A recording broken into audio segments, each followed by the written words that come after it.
아들 내외에게 버림받은 할머니가 인생 역전한 사연. 1장 외면. 여보세요, 민수야. 김정숙 할머니의 떨리는 목소리가 전화기를 타고 흘러나왔다. 할머니는 몇 년 전 무릎을 다쳐 방에 누워있지만 차가운 공기가 온몸을 감싸고 있었다. 엄마, 무슨 일이세요? 민수의 목소리는 어딘가 들뜬 것 같았다. 민수야, 이번 달 생활비가 좀 모자라서 혹시 돈이 있나 싶어서 전화했어. 며느리 수진의 목소리가 끼어들었다. 어머니, 저희도 지금 너무 힘들어요. 애들 학원비만 해도 장난이 아니에요. 영어, 수학, 과학. 전부 돈이 많이 들어가는 수업이에요. 그래도 애들 교육은 제대로 시켜야 하잖아요. 어머니도 아시잖아요. 맞아요, 엄마. 회사도 요즘 불안하고 생활비도 빠듯해요. 돈을 드릴 여력도 안 되며 아등바등 살고 있는 저희들한테 자꾸 전화하시면 곤란해요. 민수가 한숨을 쉬며 말했다. 내가 뭘 자꾸 전화했다고 그러냐? 세입자가 갑자기 나가서 전세금 돌려주고 돈이 없어.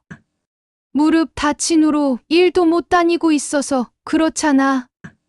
그래, 너희들 마음 알았으니 이만 전화 끊겠다. 그래도 힘들더라도 가끔 들러서 밥이라도 먹고 가렴. 전화를 끊은 정숙 할머니는 한숨을 내쉬었다. 할머니는 마음이 아파서 현기증이 났다. 침대에 누워 마음을 다스린다. 잠시 후 창가에 놓인 낡은 휴대폰이 진동했다. SNS 알림이었다. 어머, 이게 뭐야? 화면을 들여다보니 며느리가 올린 사진이 보였다. 발리 여행, 가족 여행, 해외 여행. 바닷가에서 환하게 웃고 있는 아들 내외와 손주들의 모습이었다. 할머니는 깜짝 놀랐다. 정숙 할머니의 손에서 휴대폰이 미끄러져 바닥으로 떨어졌다. 며칠 뒤 아들과 며느리의 사진이 또 올라왔다. 명품 신발, 명품 가방. 이장 회상. 그날 밤 정숙 할머니는 잠들지 못했다. 장롱 깊숙이 보관해둔 낡은 앨범을 꺼내들었다. 그때는 정말 힘들었지. 1990년 겨울. 엄마, 배고파요. 5살 민수가 이불 속에서 웅크린 채 말했다.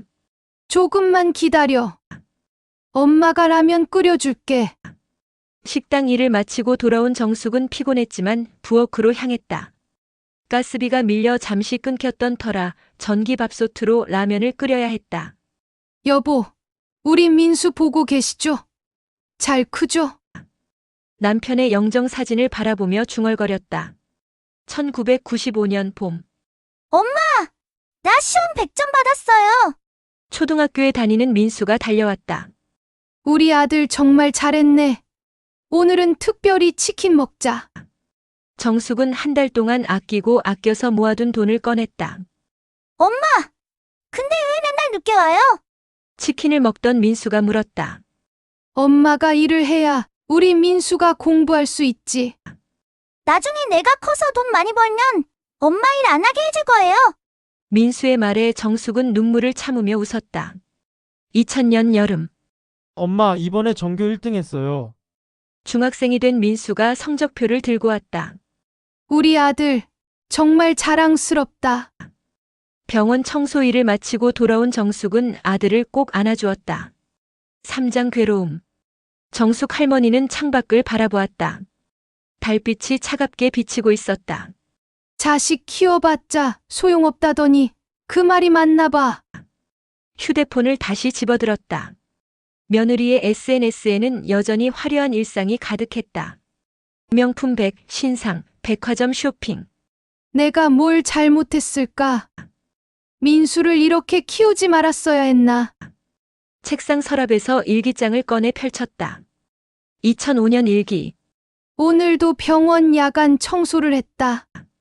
허리가 너무 아프지만 민수 대학 등록금을 생각하면 참을 수 있다. 우리 아들이 잘 되길 바란다. 2010년 일기. 민수가 취직했다.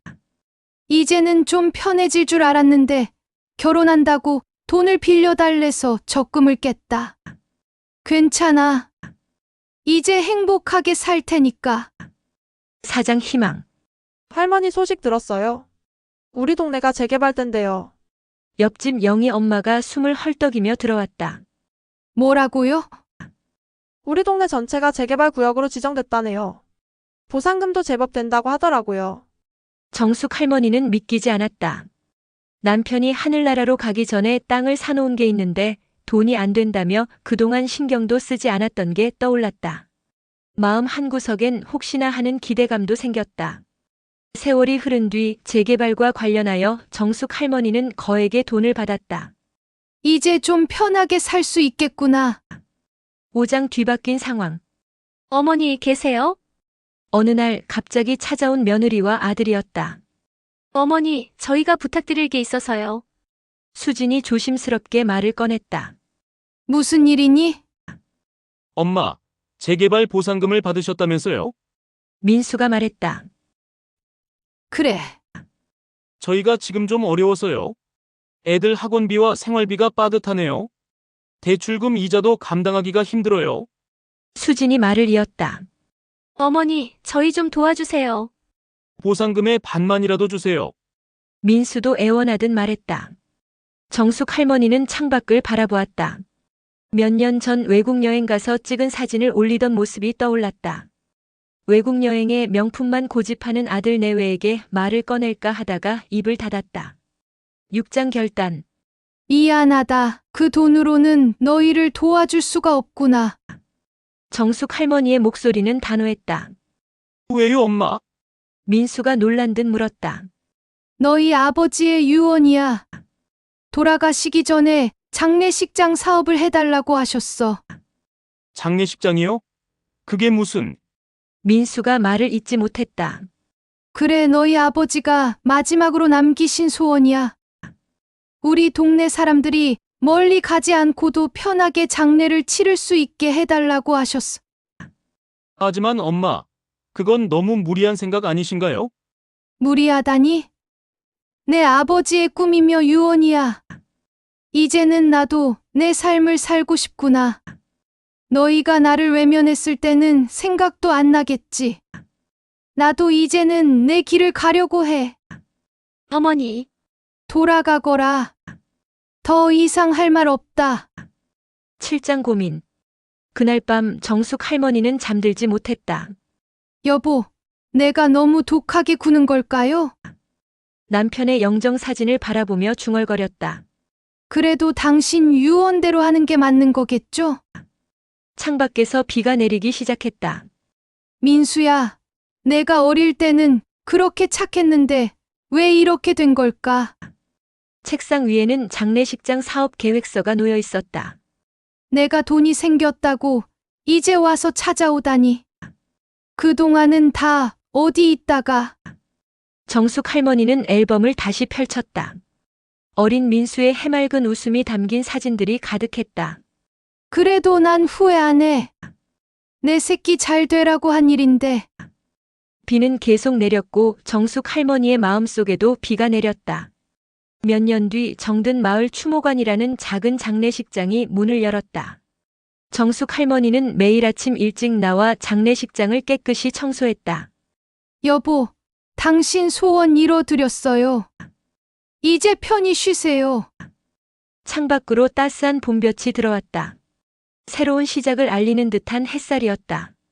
정숙 할머니의 결정이 마음에 드신다면 좋아요 눌러주시면 감사하겠습니다. 시청해주셔서 감사합니다.